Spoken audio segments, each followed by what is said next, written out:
The sterile hum of the air conditioning did little to mask the tension, thick enough to choke on. Elliot Hayes, 33 years old, sat at the head of that polished oak tables, his posture straight, unyielding, a ramrod line of restrained power. His fingers gripped the silver pen so tightly.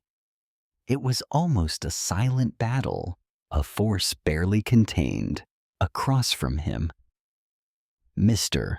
Tanaka's voice, soft but firm, kept chipping away. Investors trust a man who builds a home before an empire.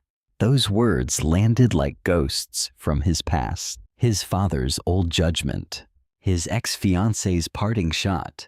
Love doesn't pay bills. He had locked that part of himself away long ago, convinced love was nothing but a liability. And now, that same void was threatening everything he'd built. This deal, $1.2 billion, felt like sand slipping through his clenched fingers. Then, chaos. In pink, a tiny girl, no older than 4, burst through the double doors, golden curls bouncing wildly, a worn teddy bear clutched tight against her chest. "Daddy!" She wrapped herself around Elliot's leg like she belonged there. The entire room froze. His hand, almost as if moved by something outside himself, slowly lowered, brushed those soft curls, softer than anything he'd allowed himself to touch in years. The boardroom, a battlefield just moments before, suddenly softened. A woman appeared in the doorway, breathless. Riley Moore, late 20s, cheeks flushed pink, blonde hair escaping its ponytail in soft, chaotic strands. She looked so out of place here. Wrinkled blouse, faded jeans, wide eyes, full of mortification. They flew straight to the child clinging to Elliot. "I'm so sorry," she whispered, already reaching for her daughter. Elliot stood. His fingers gently caught Riley's wrist, a steady, possessive anchor in the middle of the storm.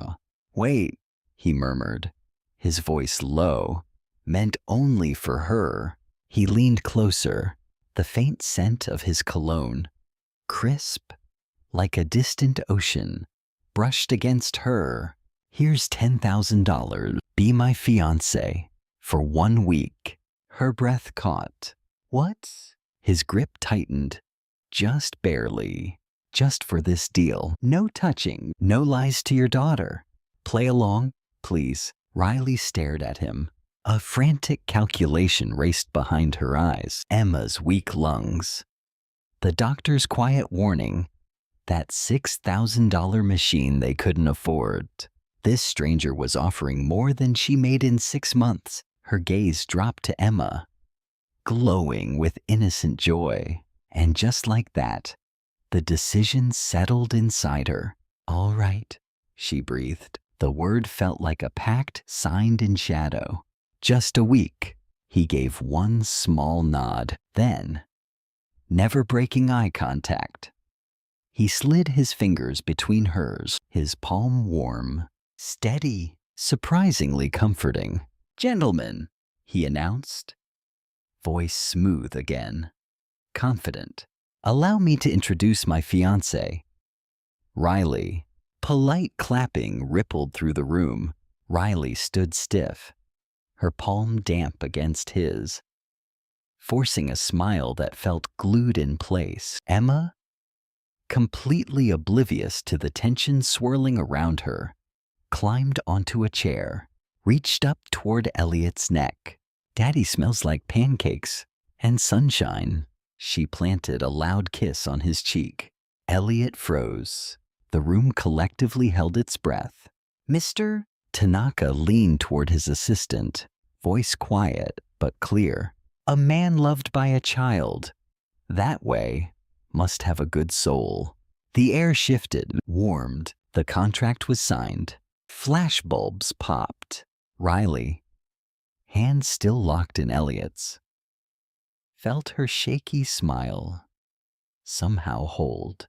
And in that moment, Elliot's gaze drifted, lingered on the golden wave of her hair. A small, dangerous question flickered awake inside him.